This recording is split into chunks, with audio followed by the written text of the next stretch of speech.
Well, Doug and Laura were part of that crowd that we all went through undergraduate together. And of course, the first time I worked with Doug and Laura together was on Marat Sod.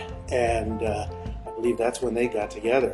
And they made a wonderful couple. They just played off of each other so well. Her electricity and his inner brilliance, that was just wonderful to be around. He was the Roald Amundsen in Terra Nova. Fierce and boy in his big fur coat. You just couldn't do a play with Doug and not have a riot. Oh yeah, the first thing you want to do the minute you get out of theater school is you want to start a theater. But everybody isn't as intrepid as Doug and Laura and the gang were. The Circle Theater needed a place to do theater, and we couldn't afford any conventional spaces, so we talked to Joe Feely and asked him if we could do theater in his diner that we would create for his diner, and he said yes. The first diner that I remember was, of course, in Benson, and the atmosphere was just so unique. You were so close to the audience, and you were like spitting on the audience. It was so much fun, and that was the craziest place to ever do a show. I just didn't think it was possible.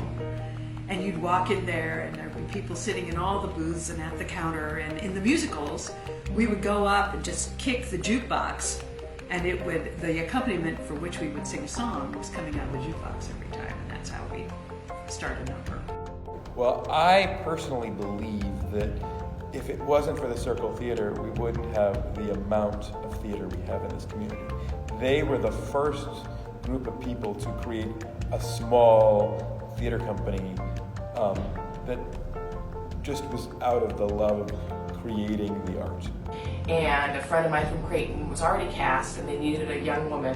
So that's how I met Doug. He was directing, and immediately was just taken into the Circle Theater family, as I know they've done with dozens of other actors. And shortly after that, they asked me to start touring with their educational plays, which was such a joy. We got to do his play a lot of the time, which was fun to perform in a playwright's play with the playwright.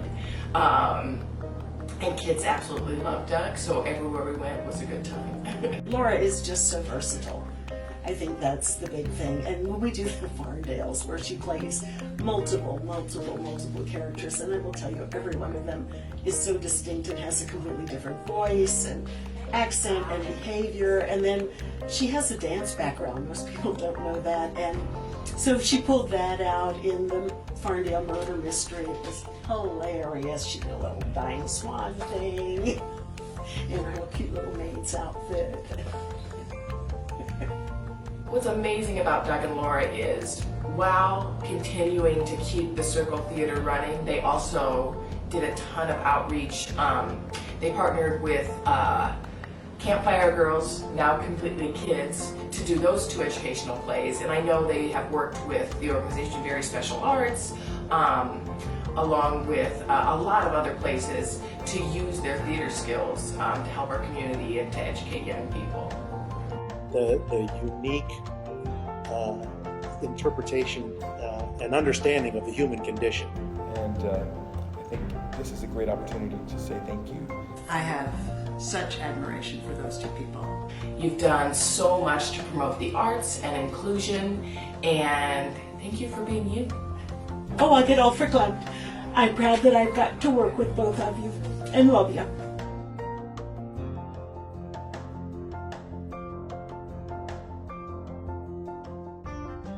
And he just says, "C'est la vie," and somebody else on stage says, "La vie."